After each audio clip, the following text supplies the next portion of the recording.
Monsoon blast 2026 या टुर्नामेंटला 9 जुलै 2026 म्हणजेच गुरुवारपासून या टुर्नामेंटला सुरुवात झालेली आहे. आणि मित्रांनो, उद्याच्या दिवसात 10 जुलै 2026 वार आहे शुक्रवार. या दिवशी आपल्याला सिल्वर स्टार भिवंडी हा संघसुद्धा या स्पर्धेमध्ये खेळताना दिसणार आहे.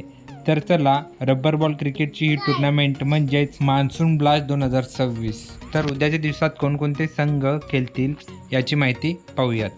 मित्रांनो, उद्याच्या दिवसात सिल्वर स्टार भिवंडी विरुद्ध वायू 11 बोनखोडे हा संघ खेळताना दिसेल. आणि दुसरा सामना होईल NP स्पोर्ट्स परी पॅकर्स विरुद्ध आकर्ष वी लायन्स 11. तर मित्रांनो, ही 4 संघ आपल्याला खेळताना दिसणार आहेत. आणि वेन्यू असणार आहे छत्रपती शिवाजी महाराज क्रीडांगण, कोंडगाव, भिवंडी. या टुर्नामेंटचे लाईव्ह प्रक्षेपण 70-70 स्पोर्ट्स या यूट्यूब चॅनलवरती करण्यात आलेलं आहे. ही व्हिडिओ तुम्हाला आवडली असेल तर व्हिडिओला लाईक करा आणि अशाच अपडेट्ससाठी भिवंडी क्रिकेट TV चॅनलला सबस्क्राईब नसेल केलं तर सबस्क्राईब करून बाजूला बेल आयकॉन त्यालाही प्रेस करा. धन्यवाद.